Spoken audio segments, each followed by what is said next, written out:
اس وقت آپ دیکھ رہے ہیں ڈیلی پاکستان لائیو اور ہم موجود ہیں نیو یارک میں ٹی وی 84 کے اسٹوڈیو میں. اس وقت ہمارے ساتھ ڈاکٹر امرجیت سنگھ موجود ہیں.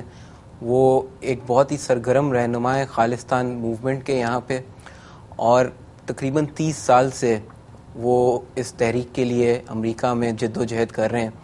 اور اس سلسلے میں انہوں نے یہاں پہ ایک خالصتان افیئر سینٹر بھی بنایا ہے جو کہ بہت سکھوں کے حقوق کے لیے یہاں پر ایک جنگ لڑ رہا ہے آپ کہہ سکتے ہیں.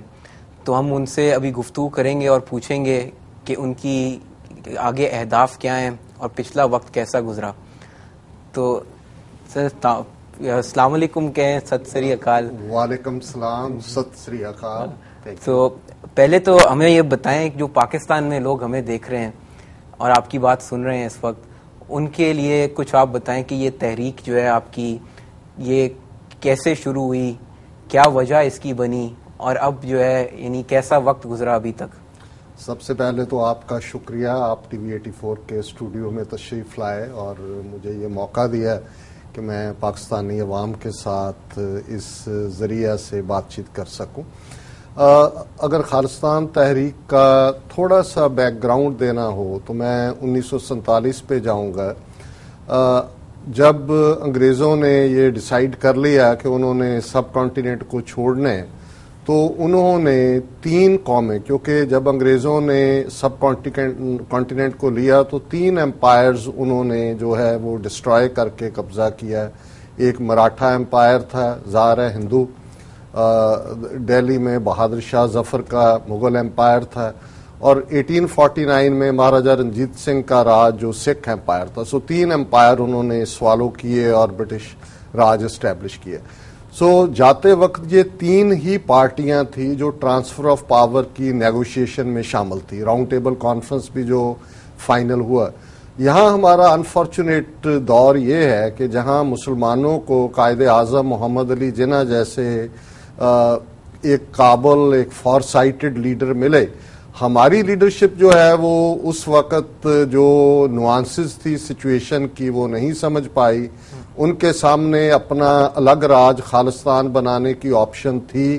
قائد اعظم نے بھی پاکستان کے ساتھ ایک آٹونومس ریجن لے کے کوئی کمپرومائز کرنے کی آفر بھی کی, لیکن ہماری لیڈرشپ اس وقت کی اکالی لیڈرشپ خاص طور پہ وہ گاندھی اور نہرو کے جھانسوں میں آئی, اور انہوں نے کیونکہ یہ پرومس کیا, نہرو کی ایک سٹیٹمنٹ ہے کہ I have no objection that if brave Sikhs of Punjab are given a province in the north so that they are also able to experience the glow of freedom.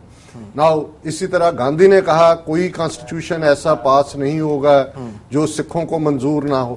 So on these assurances Sikh leadership نے اپنا separate ملک کا کلیم چھوڑ کے جو ہے وہ کانگریس کے ساتھ کمپرومائز کیا, اور ایسے ہم انڈیا میں اینڈ ہوئے. تو سر پھر کیا ضرورت پڑی کہ یہ آپ کو یہ تحریک چلانے کی؟ ہاں, یہی میں نیکسٹ اسٹیپ یہ تھا, but to their dismay they found out کہ جب کانسٹیٹوئنٹ اسمبلی میں یہ ڈیبیٹ ہو رہی تھی اور سکھ نمائندے جو تھے انہوں نے کہا کہ بھائی ہمارا جو آپ نے ہمارے ساتھ وعدہ کیا تھا ایک الگ آٹونومس ریجن دینے کا, وہ کیا بنا؟ تو نہرو نے کہا کہ سرکمسٹانسز ہیو ناؤ چینجڈ, تب بات اور تھی اب بات اور ہے.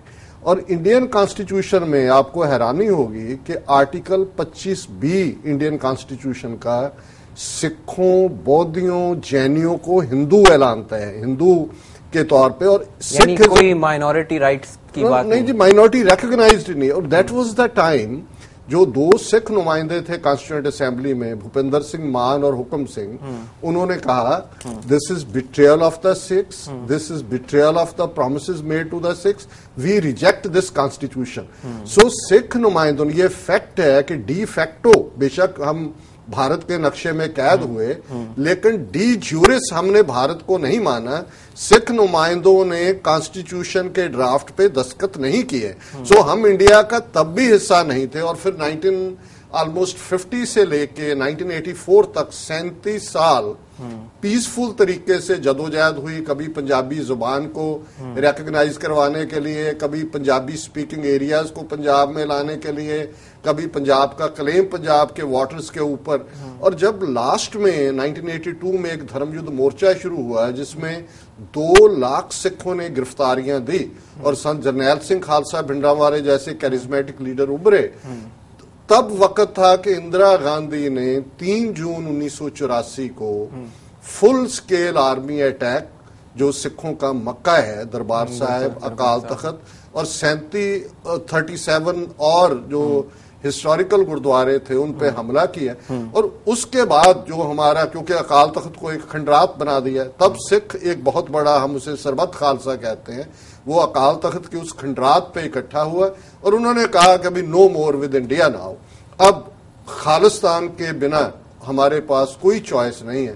سو اس سے, اور یہ 26 جنوری 1986 کو یہ گیدرنگ ہوئی اور تب سربت خالصہ نے خالصتان کو اپنا نشانہ بیان کیا. صحیح ہے کہ اس کے بعد جو آپریشن ہوا جو 1984 کا, اس سے پہلے بلکہ, تو کتنے سکھ نوجوان جو ہے اس میں ان کو پکڑا گیا یا کیا؟ وہ بہت کہتے ہیں لاکھوں نوجوان ایسے تھے جن کا آج تک کچھ پتہ نہیں لگا, ان کو فورسز نے اٹھا لیا. اور دیکھیے جیسے ہم آفس میں بات کر رہے تھے شو سے پہلے کہ 84 کے اٹیک کے بعد انہوں نے دوسرا اٹیک جس کا نام انہوں نے آپریشن وڈ روز رکھا, پنجاب کے 12,700 کے قریب ولیجز ہیں, گاؤں ہیں, وہاں آرمی رات کو دھاوا بولتی تھی. 16-17 سال کی عمر سے لے کے 30-35 سال تک کی عمر کے نوجوان جو ہیں وہ ان کو لے جاتے تھے اور اگلے دن خبر ہوتی تھی کہ 5 سکھ یہاں پولیس مٹھ بھیڑ میں مارے گئے, جب یہاں مارے گئے وہاں مارے گئے. سو تبھی سے لے کے آج تک نہ ہی ایمنسٹی انٹرنیشنل نہ ہی ہیومن رائٹس واچ پنجاب میں جا سکے ہیں. سو ایگزیکٹ نمبر تو نہیں دے سکتے, لیکن جو رفلی اندازہ ہے کہ اس سارے پیریڈ میں 1.5 لاکھ سے زیادہ سکھ نوجوان جو ہیں وہ پنجاب میں مار مکائے گئے. اور کے پی گل جو ہے, اور انہوں نے جو ہے وہ سکھ فیسز سامنے رکھے یہ بتانے کے لیے کہ یہ لا اینڈ آرڈر سچویشن ہے. اور جو کچھ دلی میں ہوا نومبر 84 جب اندرا گاندھی کی اسیسینیشن ہوئی, اور دہلی اور بھارت بھر میں ایک اندازے کے مطابق 7-8 ہزار سکھ اکیلے دہلی میں ہی زندہ جلا دیے گئے, اور کانپور میں, بوکارو میں, بھارت کی سبھی اسٹیٹوں میں. کیا انہی مظالم کے نتیجے میں آپ کو بھی ملک چھوڑنا پڑا اس وقت؟ دیکھیے جیسے میں پہلے بھی بتا رہا تھا کہ جون 84 کے بعد جب اسٹیٹ ٹیرر نے سیدھا اٹیک کیا سکھ نوجوانی کو, تو 2 رستے تھے آپ کے سامنے. ایک, کچھ نوجوانوں نے ہتھیار اٹھائے کیونکہ انہوں نے دیکھا کہ بھائی ان کی بہنیں, ان کی ماتائیں بے آبرو ہو رہی ہیں, ان کا مکہ جو ہے وہ اجاڑ دیا گیا ہے, تو ان کے سامنے اور کوئی چوائس نہیں تھی. وہ ایسا وقت تھا, یہ سوشل میڈیا نہیں تھا جیسے آج ہم بات کر رہے ہیں دنیا بھر میں پہنچ رہی ہے. اس وقت انہوں نے سارے برٹش اور باہرلے جرنلسٹ نکال دیے, میڈیا پہ پورا کنٹرول تھا, سینسرشپ تھا. سو وہ بات 2 ہی طریقے, ایک تو لڑائی تھی ہتھیار بند سٹرگل کی. آپ دیکھیں سے آج کل تو بھارت میں ابھی بھی میڈیا پہ ویسا ہی کنٹرول ہے. ہاں نہیں, میں تو کل ایک ٹاک شو میں کہہ رہا تھا کہ انڈین آرمی نے تو اٹیک کرنا ہے کہ نہیں کرنا, انڈین میڈیا نے پہلے ہی پاکستان پہ اٹیک کر دیا ہے. تو صحیح ہے, جو کشمیر میں جو آپ کو نظر آتے ہیں حالات, اس میں کچھ جھلک نظر آتی ہے 1984 میں جس طرح سکھوں کے جو ہے وچ ہنٹ کیا گیا؟ دیکھیے آپ, ایک انڈین ٹی وی ہے راجیہ سبھا کے نام سے جس کو انڈین گورنمنٹ سپانسر کرتی ہے, اور اس میں 2 دن پہلے ایک پینل ڈسکشن ہوئی اور ایک سیکورٹی ایکسپرٹ شاید ریٹائر بریگیڈیئر ہے کوئی کال, کشمیری پنڈت, وہ یہ کہہ رہا ہے, اس پہ آن ریکارڈ ہے, اور 4 اس پینل میں ایک پروفیسر ہے, ایک ڈپلومیٹ ہے, اور وہ کہہ رہا ہے کہ جی یہ جو وہاں اڑی میں مارے گئے ہیں بہت اچھا فیصلہ کیا کہ ان کا ڈی این اے ٹیسٹ کر رہے ہیں, ان کے ڈی این اے کو لوکل کشمیریوں کے ڈی این اے سے ملایا جائے اور جتنے رشتہ دار ہیں ان کے مار دیے جائیں. اس نے کہا جیسے کے پی گل نے پنجاب میں ملیٹنٹس کے سارے رشتہ دار مار کے پنجاب میں جو ہے وہ تحریک کو ختم کر دیا, یہی کشمیر میں ہونا چاہیے. سو جو کچھ پنجاب میں 1984 سے 1994-95 تک ڈائریکٹلی ہوا, وہی کچھ کشمیر میں جو ہے, کیونکہ کشمیر میں 1988-1989 میں ہتھیار بند سنگھرش شروع ہوا, اسٹرگل شروع ہوئی, اور اب وہی طور طریقے. اور جب آپ یہ خبر دیکھیں گے, ساتھ ایک خبر اور تھی کہ انڈین گورنمنٹ نے 10,000 ایس پی اوز بھرتی کرنے کے لیے فنڈز ریلیز کر دیے. اور ایس پی او کیا ہے؟ یہ پنجاب میں بھی انہوں نے کیا. انہیں اسپیشل پولیس آفیسرز کہتے ہیں. مطلب یہ مخبر ہیں, یہ گاؤں میں 5-5 ہزار روپے مہینے پہ ان کو رکھتے ہیں, کوئی یہ ریگولر سروس میں نہیں ہے. یہ مخبری کرتے ہیں کہ کون کس کا رشتہ دار ہے, کیا ہے, اس کو پکڑواتے ہیں. سو جو کچھ پنجاب میں کیا وہی جو ماڈل ہے وہ کشمیر میں امپلیمنٹ. سر اس کی کیا وجہ ہے کہ بھارت میں جو ہے یہ ایز اے یونین جو ہے اس کو یعنی اتنا یہ آپ کہہ لیں کہ ناکام کیوں ہو رہی ہے کہ کشمیر میں مسائل چل رہے ہیں, ناگالینڈ میں, آسام میں, یہاں پہ سکھوں کے ساتھ ایک معاملہ ایسا ہے, جگہ جگہ فوج استعمال کی گئی ہے اور کی جا رہی ہے مسلسل. تو اگر یہ جمہوری ملک ہے جو کہ کہتے ہیں دنیا کی سب سے بڑی جمہوریت ہے, تو اس میں اتنی فوج کیوں استعمال کرنی پڑ رہی ہے؟ جگہ جگہ لوگوں پہ مظالم ڈھائے جا رہے ہیں ان کو اپنے ساتھ رکھنے کے لیے, آخر وہ نیچرلی کیوں نہیں ساتھ چل رہے؟ دیکھیے جو بھی ہسٹری کے تاریخ کے اسٹوڈنٹس ہیں وہ جانتے ہیں کہ انڈیا نہ کبھی ہسٹری میں ایک نیشن تھا, نہ وہ آج ہے, نہ وہ رہے گا, کیونکہ یہ ایک برٹش ایڈمنسٹریٹو یونٹ تھی. پلاسی کی لڑائی 1757 میں ہوتی ہے, پنجاب 1849 میں 1849 میں انیکس ہوتا ہے. سو چھوٹی چھوٹی ریاستوں کو اکٹھا کر کے نہ ساؤتھ کی تہذیب نارتھ سے ملتی ہے, نہ نارتھ ایسٹ کی ادھر سے ملتی ہے. سو انگریز جاتے وقت ایک بڑا ایڈمنسٹریٹو یونٹ جس کو انہوں نے بھارت کا نام دیا ہے وہ ان کو دے دیا. اب وہ ایک ملٹی نیشن سب کانٹیننٹ ہے, اور دہلی جو ہے وہ پاور سے ایک ہیجیمونک غلبے کے طور پہ وہ سبھی کو جو ہے اپنے قابو میں رکھ رہے ہیں. یہی کارن ہے کہ آج بھارت میں 10 انسرجنسی چل رہی ہیں. ہم کشمیر کی بات کر رہے ہیں, خالستان کی بات ہے, نارتھ ایسٹ میں آپ دیکھیے ناگالینڈ, منی پور میں کیا ہوا, اور 10 اسٹیٹس بھارت کی میں جنہیں ماوسٹ موومنٹ کہا جاتا ہے نکسلائٹس کے طور پہ.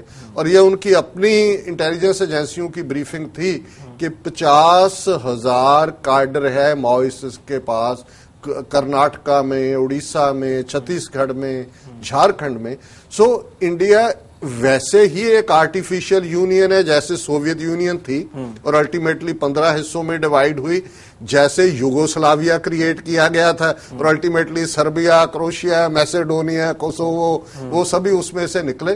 سو الٹیمیٹلی انڈیا کا بھی یہی حشر ہونے جا رہا ہے, کیونکہ یہ کبھی بھی ہسٹری میں یہ ایک نیشن نہیں تھا, اور نہ ہی ان کو معلوم ہے کہ کیسے ایک ڈیموکریسی کے نام پہ آپ جو کشمیر میں کر رہے ہیں. آج 2.5 مہینے ہو گئے, 100 کے قریب مار دیے, سینکڑوں جو ہیں ان کے آنکھوں کا نور چلا گیا, 10,000 سے زیادہ زخمی ہیں. یونائٹڈ نیشنز کے آبزرور وہاں جانا چاہتے ہیں, وہ کہتے جی آپ یہاں آ نہیں سکتے. اگر پاکستان کے پرائم منسٹر یہاں UN جنرل اسمبلی میں آواز اٹھاتے ہیں تو وہ کہتے ہیں جی اب ہم دیکھیں گے انڈس واٹر ٹریٹی کو ہم نے کیسے کرنا ہے, آپ ہم سے کوآپریشن. سو کس قسم کی یہ جمہوریت ہے یا کس قسم کی ڈیموکریسی ہے جو اپنے سٹیزنز کے اوپر فوج جو دربار صاحب میں جون 84 میں کیا ہے, وہ تو اینیمی کے ساتھ بھی آپ کے جنیوا کنونشنز ہیں, کچھ پروٹوکولز ہیں. آج پھر خبر ایک آئی ہے کہ انڈین سپریم کورٹ نے جو ہے وہ آرڈر کر دیا ہے پیلٹ گن استعمال کی جا سکتی ہے کشمیر میں. یہ شاید Jammu and Kashmir high court کا ڈیسیجن ہے, انڈین سپریم کورٹ. جی ہاں, جو کل کی سپریم کورٹ کا. ہاں جی ٹھیک ہے. اچھا دوسرا سے تو یہ ایک تو جو ہے اپنا اندر نہیں بن رہی جو یہ تحریکیں چل رہی ہیں, دوسرا ہمسایوں سے بھی نہیں بنتی. آپ یعنی جس کی طرف نظر دوڑا لیں, سری لنکا دیکھ لیں, پاکستان تو خیر ہے ہی, نیپال سے بڑے عرصے تک جو ہے مسائل جاری رہے. تو اس کی کیا وجہ ہے کہ یعنی کہ چلیں اندر تو سمجھ آتی ہے, آپ نے جس طرح کہا کہ وہ ایک ایڈمنسٹریٹو کیونکہ یونین ہے اور تہذیب نہیں ملتی, یعنی لیکن یہ ایسی کیا ریزن ہے کہ ہمسایوں کے ساتھ بھی آپ کہیں پیسفل کو ایگزسٹنس ممکن نہیں ہو پا رہی؟ ہر ہمسائے کے ساتھ کچھ نہ کچھ انہوں نے ماضی میں یا تو کوئی اختلافات رہے ہیں یا تنازعات رہے ہیں یا انفورس کرنے کی کوشش کی ہے اور ابھی بھی کرتے ہیں اپنی جو ورژن ہے دوسروں پہ. تو یہ مائنڈ سیٹ کیا ہے, اس کی کیا وجہ ہے؟ آپ کا بہت معقول سوال ہے. دیکھو Hinduism as a faith history oriented faith نہیں ہے, مائتھولوجی جسے متحاس کہتے ہیں. سو متحاس میں بہت بار کچھ امیجینیشنز, کچھ اس قسم کے جو بڑے بڑے ان کے قصے کہانیاں بن جاتے ہیں اور جس کو لوگوں کو فیڈ کیا جاتا ہے مائتھولوجی کے اوپر. سو یہ جو اکھنڈ بھارت اور بھارت کشمیر سے کنیا کماری تک نہیں, اگر آپ ان کا ڈریم دیکھیں اس میں افغانستان بھی شامل ہے, اس میں تھائی لینڈ بھی شامل ہے, اس میں دوسرے نیپال بھی شامل ہے. کوئی ہسٹوریکل ریفرنس بھی نہیں ہے, نہیں وہ بنا دیتے ہیں نا جی. ابھی رامائن کے کون سے ریفرنس ہے؟ ایودھیا میں آپ جائیں 50 گھر ہوں گے, وہ کہیں گے جی رام جی یہاں پیدا ہوئے تھے. تھائی لینڈ میں بھی ایک ایودھیا, وہ کہتے ہیں جی رام جی یہاں پیدا ہوئے تھے. لیکن انہوں نے اب سری لنکا میں وہ انہوں نے ڈھونڈ نکالی جی وہاں تھے, نہیں تو سری لنکا کا کوئی راون نام کا آدمی ان کی ہسٹری میں ہوا نہیں ہے, تو انہوں نے رام راون بنایا ہوا. سو یہ جو انہوں نے اکھنڈ بھارت کا, اور یہ جب ایون کانگریس اور گاندھی نے, اور میں کہوں گا کہ گاندھی 800 سال بعد شنکرا کے, جس نے بدھزم کو ختم کیا بھارت میں, ہندوؤں کا سب سے بڑا لیڈر بن کے ابھرا, اس نے رام راجیہ کا فرق اتنا ہے کہ ساورکر یا وہ کلاس جنہوں نے RSS فاؤنڈ کی, ہیڈگوے, وہ ہارڈ ہندوتوا تھا, گاندھی سافٹ ہندوتوا تھا. لیکن گاندھی کے مائنڈ میں بھی وہی تھا جو ساورکر کے تھا, جس کے چیلے نتھو رام گوڈسے نے بعد میں گاندھی کو مارا. سو آج 2014 میں تو مودی پرائم منسٹر بنا ہے, جس کی کوالیفیکیشن یہ ہے کہ اس نے 2002 میں ہزاروں مسلمانوں کا قتل عام گجرات میں کیا. اب جو امریکہ اس کے ساتھ ڈیفنس پیکٹ کر رہا ہے, انڈیا نے نیول اور ایئر بیس ان کے لیے کھول دیا. ان سے کوئی پوچھے کہ 14 سال آپ نے جس آدمی کو ویزا نہیں دیا, انگلینڈ نے نہیں دیا, کینیڈا نے نہیں دیا, اب کون سی ہم آپ کے یہاں امریکہ میں گنگا میاں ہے جس میں مودی نے ڈبکی لگائی اور اس کے سارے پاپ جو ہے وہ صاف ہو گئے. سو کل ملا کے ہم دیکھ رہے ہیں کہ یہ جو ہندوتوا کی نہرو کانگریس بھی ہندوتوا کی بی ٹیم تھی, جو کچھ انہوں نے کیا ہے. اب بابری مسجد کے دروازے کس نے کھولے تھے؟ راجیو گاندھی. نرسمہا راؤ کے وقت 6 دسمبر 1992 کو اس کو جو ہے وہ گرایا گیا. سو نرسمہا راؤ بھی ملا ہوا تھا ان کے ساتھ. سو کل ملا کے الٹیمیٹلی یہ جو ہندوتوا کا بھوت ہے یہ ان کے دماغ میں ہے. سو نہ یہ پاکستان کو ٹالریٹ کر پائیں کبھی بھی ہندو ذہنیت نے. اور شاید جب ہم ایسی باتیں کرتے ہیں کچھ کہیں گے جی فینیٹک ہیں, یہ ہیں. میں سمجھتا ہوں کہ ہسٹری تاریخ کے ساتھ اگر آپ, اور سائیکو ہسٹری دونوں ہی, ہسٹری بھی امپورٹنٹ ہے, سائیکو ہسٹری بھی امپورٹنٹ ہے. اگر آپ یہ نہیں سمجھیں گے تو آپ پھر اچھی بات, باقی تو ہاٹ ایئر ہوتی ہے جی, بہت ہونا چاہیے, ہم سایوں کی طرح رہنا چاہیے, آئیے ہم رہیں. بٹ آپ دیکھیں کہ کون نہیں رہنا چاہتا ہم سایوں کی طرح, اور ان کی ذہنیت کیا ہے, کیونکہ انہوں نے پاکستان کو کبھی ایکسیپٹ نہیں کیا. اسی طرح سری لنکا ہو, اور جو کچھ سری لنکا میں انہوں نے لٹے کس نے بنائی تھی, پربھاکرن کو کس نے کھڑا کیا تھا, وہ راہ کے لیے کام کرتا تھا. اور جب سری لنکا والوں کے اوپر وہ انڈین پیس کیپنگ فورس تھوپی کہ جی اب آپ یہاں شانتی کرے, تو راجیو گاندھی کو اسی ایک لڑکی نے مارا جو کبھی ان کے لیے کام کرتی تھی, جو آرگنائزیشن تھی. سو کل ملا کے میں دیکھتا ہوں, اور میں اس میں ایک بات اور کہہ دوں کہ پھر سوال آئے گا کہ سولوشن کیا ہے. اور ہم یہاں بھی جب مجھے کبھی موقع ملتا ہے US کانگریس میں بھی اور 1 to 1 بات کرنے کا, کہ اس سب کانٹیننٹ میں اگر پرماننٹ پیس ہونی چاہیے جو آپ چاہتے ہیں ہو, تو ایک ہی آنسر ہے بفر سٹیٹ خالصتان. اور وہ کیونکہ ہندو مائنڈ سیٹ نے کبھی مسلمانوں کو ایز اے مذہب بھی ٹالریٹ نہیں کیا, وہ تو ملیچ شبد ان کے لیے ہے. اسی طرح جو مسلمان 1000 سال کی حکومت اور اس قسم کا رہا, ان میں بھی ایک طبقہ ہے جو کافر کی طرح دیکھتے ہیں. سکھ جو ہیں اب بھائی مردانہ گرو نانک کے ساتھ ہیں, دربار صاحب کی فاؤنڈیشن سٹون سائیں میاں میر سے رکھوائی جاتی ہے. سکھوں کی اسپرچویلٹی میں نہ ہمارا مسلمانوں سے کوئی انہیرنٹ ویر ہے, نہ ہی ہندوؤں سے ہے, کیونکہ اسپرچولی سکھ ازم ایک برج کے طور پہ تھا جس نے وہاں 2 اسکول آف تھاٹس کو بیلنس کیا. اب خالصتان کی بات جب ہم کرتے ہیں تو یہاں واگا سے دلی تک, جمنا تک ظاہر ہے وہ ہماری کریڈل ہے سویلائزیشن کا. آج بھی 70% کے قریب سکھ جو انڈین آکوپائیڈ پنجاب میں رہتے ہیں, اور ہم سمجھتے ہیں کہ واگا سے جمنا تک, اور پھر جو یہ ساری آپ لائن دیکھیں حسینی والا بارڈر سے گجرات تک, پھر ڈیزرٹ ہے راستے میں 15-20 میل کی پٹی اس گجرات کی دے کے ان دونوں نیشنز کو، دونوں نیوکلیئر سٹیٹس ہیں، دونوں آلریڈی پچھلے 70 سال میں 3-4 بار لڑ چکے ہیں، اور اگر خالستان بیچ میں آ جاتا ہے ایز اے بفر سٹیٹ، دونوں کو سیپریٹ کرتا ہے، ہمارا اور ہم جو ہیں پاکستان میں کے ساتھ ہمارے اسپیشل بانڈ ہیں، ننکانہ صاحب، کرتارپور اس میں صاحب. پاکستان سے آپ کی کیا، پاکستانی عوام اور پاکستانی حکومت سے کیا توقعات ہیں اس کے لیے کہ یہ آپ کو جو ایک آپ چاہتے ہیں یہ ریاست جو آپ کا حق بھی ہے جو آپ کے پاس ہونی چاہیے، اس میں پاکستان کیا کردار ادا کر سکتا ہے؟ دیکھیے انفارچونیٹلی 1947 ایک بہت سیڈ چیپٹر رہا ہمارے دونوں کے ریلیشن شپس میں. کانگریس ٹریگرنگ فورس تھی، سکھوں اور مسلمانوں میں ایک ٹکرا، ایک سول وار کا ماحول بنا، وہ بٹرنس کافی دیر رہی. جون 84 نے سکھوں کا دماغ بھی صاف کر دیا. جن ہندوؤں کو ہم سمجھتے تھے کہ یہ ہمارے ساتھی ہیں، وہ کلیئر ہو گیا کہ یہ کہاں کھڑے ہیں. اور ظاہر ہے کہ 84 کے بعد بہت کچھ بدلا ہے پاکستان میں. اور میں جیسے پہلے بھی کہہ رہا تھا اس پروگرام کے کہ اگر کوئی ویژنری لیڈرشپ 84 دور میں ہوتی، جب پنجاب میں یہ فل سکیل انڈین آرمی اٹیک ہوا، سینکڑوں نوجوان گرداسپور، امرتسر، فیروزپور ضلعوں کے بارڈر کراس کر کے وہاں آئے، ان کو بہت سے کو جیل میں ڈال دیا گیا اور کوئی بات نہیں ہوئی. لیکن اس کے بعد لیٹر آن میں سمجھتا ہوں بھی پاکستان ایک واحد اسلامک ملک ہے جس نے سکھ گردواروں کے پربند کے لیے پاکستان سکھ گردوارہ پربندک کمیٹی بنائی ہے. اور اب پھر آگے کیا کرنا چاہیے؟ ہاں یہی میں کہنا جا رہا ہوں.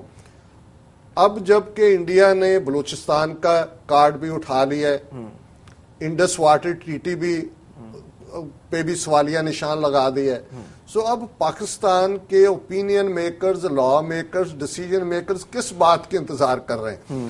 ہم سمجھتے ہیں کہ جیسے وہ میڈیکل ورلڈ میں ورڈ ہوتا ہے اینٹی ڈوٹ، کہ جب آپ پوائزن ہے، سنیک بائٹ ہے یا کوئی اور بائٹ ہے، سو اس کا اینٹی ڈوٹ لگے تبھی اس کو. سو یہ جو بلوچستان یا دوسرے انڈیا کا اینٹی ڈوٹ جو ہے نا، اس کو اگر کنٹرول میں تو وہ سکھ ہیں، خالستان کی تحریک ہے. سو میں سمجھتا ہوں کہ پاکستان میں جو ریئلی انفلوئنس کرتے ہیں ڈیسیجن میکنگ کو لا میکرز ہیں، وہ اب خالستان کی تحریک کی کھل کے حمایت کریں.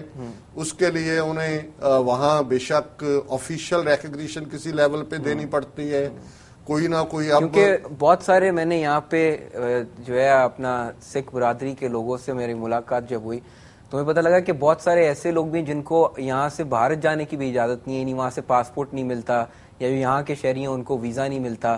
تو ایسا کرنا چاہیے کہ پاکستان جو ہے کچھ کھولے ان کے لیے راستہ جو وہاں پہ. دیکھیے اب اگر بگٹی کا گرینڈ سن سوئٹزرلینڈ میں بیٹھ کے کہہ رہا ہے کہ جی میں بھارت کے اسائلم اپلائی کر رہا ہوں، اور ان کی فارن منسٹری کہہ رہی ہے جی 1959 میں ہم نے دلائی لاما کو یہاں دیا تھا، اب ہم وہ پرانے کاغذ کھول رہے ہیں کہ کیسے ایڈجسٹ کرنے ہیں. سو میں سمجھتا ہوں جیسے آپ نے کہا ہزاروں سکھ بلیک لسٹ میں ہیں جو وہاں جا نہیں سکتے، اور ہم وہاں جانا بھی نہیں چاہتے. ہمارے لیے تو اب یا تو ایک آزاد ملک خالستان تعمیر ہوگا وہاں، یا ہم لڑتے رہیں گے. بے شک ہم جلا وطن ہیں، لیکن اس کے باوجود ہم یہ محسوس، ہاں پاکستان اس معاملے میں مددگار ہو سکتا ہے. جن کے پاس ٹریول ڈاکومنٹ نہیں ہے ان کو وہ، تاکہ ان کا ٹریول دنیا میں کھلے، وہ جا کے اپنی بات کر سکیں. اور میں سمجھتا ہوں کہ اس کے ساتھ ساتھ اگر پاکستان میں ایک، اور میں نے یہ اپنے ایک شو میں کہا بھی تھا، اپنے ایک انٹرویو میں، کہ ہم پاکستان سے کوئی پیسہ نہیں مانگتے، ہمیں کوئی فوجی مدد کی ضرورت نہیں ہے، ہمیں ڈپلومیٹک سپورٹ دیں. اور ڈپلومیٹک سپورٹ اگر یو این لیول پہ، ہیومن رائٹس ایشوز پہ، جنیوا پہ اور ہر جگہ ہمیں معلوم ہو کہ پاکستان ہمارے ساتھ ہے، تو سکھ اس وقت 5 ملین سکھ ڈائسپورا ہیں جو انڈیا سے باہر ہیں.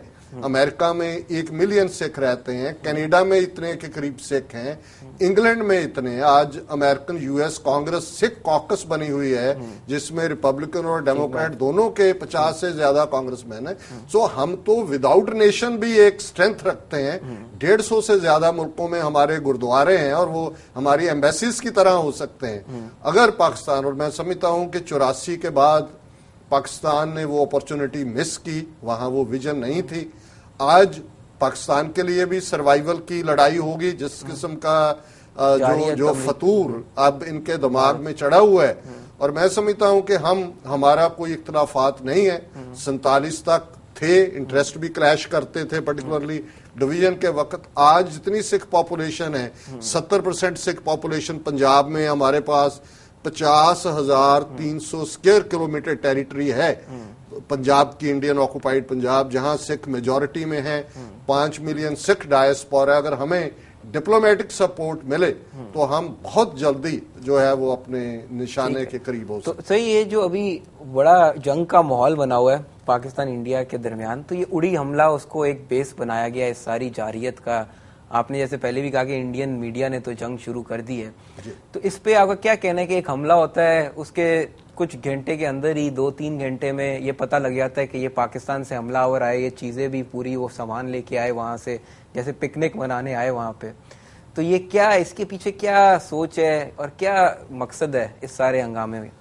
دیکھیے, انشورنس والے نا جب ہسبینڈ وائف میں ایک کا مرڈر ہو جاتا ہے تو امیڈیٹ سسپیکٹ جو ہے وہ دوسرا ہوتا ہے. ہسبینڈ ہو کا جو وائف کا ہوا تو ہسبینڈ ہے ہسبینڈ, کیونکہ وہ دیکھتے ہیں بھی فائدہ کس کو پہنچنا ہے. سو آپ جب کسی سچویشن کو اینالائز کرتے ہیں تو میں یہی کرائیٹیریا رکھتا ہوں کہ فائدہ کس کو ہے.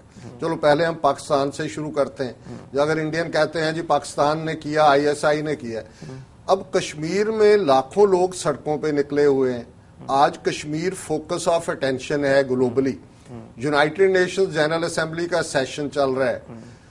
Already Kashmir issue on the central جو ہے وہ ٹیبل پہ ہے, فرنٹ برنر پہ ہے. پاکستان کی ISI جو نان اسٹیٹ ایکٹر جن کو یہ بولتے ہیں, وہ ایسا کیوں کریں گے جس سے کشمیریوں کے ساتھ ہمدردی کی بجائے فوکس جو ہے وہ دوسری طرف چلا جائے. سو پہلا پارٹ تو اسی کو ہی کرتے ہیں. اب آپ ان کا دیکھیے, ودن 2-3 آورز انہوں نے, جب ابھی تک وہ اپنے مرے ہوئے فوجیوں کا کاؤنٹ نہیں کر سکے تھے کہ کتنے مرے ہیں, پر انہوں نے کہا جی 4 تھے, فلاں آرگنائزیشن کے تھے, پشتوں میں لکھے ہوئے وہاں پیپر بھی ملے, اور جو ان کے پاس اسلحہ تھا اس پہ پاکستانی مارکے تھے. اور بھائی اگر انہوں نے کرنا تھا وہ انڈین مارکے کیوں نہیں لگا لیا انہوں نے. سو کل ملا کے جو آپ سرکمسٹانشل ایویڈنس, آپ کو لگتا ہے کہ یہ توجہ ہٹائی گئی ہے کشمیر سے؟ ایبسولوٹ. اور آپ دیکھیے, اور سید علی شاہ گیلانی جو بڑے سینئر حریت کانفرنس کے لیڈر ہیں, اور میں ان کا بہت ریسپیکٹ کرتا ہوں, is a really a giant figure. انہوں نے ایک بڑی خوبصورت بات کہی. انہوں نے کہا جی جب بل کلنٹن 20 مارچ 2000 کو جب اس نے بھارت کی جو سرزمین پہ قدم رکھا ہے تو کشمیر وادی کے ضلع اننت ناگ کے چٹھی سنگھ پورہ میں 35 سکھوں کا قتل عام کر دیا گیا. اور یہ بھی وہ وقت تھا کہ کلنٹن نے پریشر ڈالنا تھا کہ بھائی کشمیر کی بات کرو. سو انہوں نے ٹوٹل ڈائیورشن کر کے اور پاکستان کے اوپر یہ الزام لگا دیا. اور آپ کو میں آپ کے جو لسنر ہیں اور ویور ہیں ان کو میں بتانا چاہتا ہوں, ریٹائرمنٹ کے بعد جو سیکرٹری آف اسٹیٹ تھی کلنٹن کی, میڈلین البرائٹ, اس نے کتاب لکھی ہے مائٹی اینڈ المائٹی. اور مائٹی اینڈ المائٹی کتاب کا فورورڈ جو ہے وہ پریزیڈنٹ کلنٹن نے لکھا ہے. اور اس نے یہ کہا ہے کہ جب میں بھارت کے دورے پر تھا, ہندو ملیٹنٹس نے 35 سکھوں کا کشمیر وادی میں قتل عام کیا. اب کلنٹن کے پاس جو انفارمیشن ہوگی ظاہر ہے ان کی اپنی انٹیلیجنس ایجنسیز ہیں دوسرے. سو جس طرح اس وقت اٹینشن ڈائیورٹ کرنے کے لیے 35 سکھوں کا قتل عام کیا گیا تھا.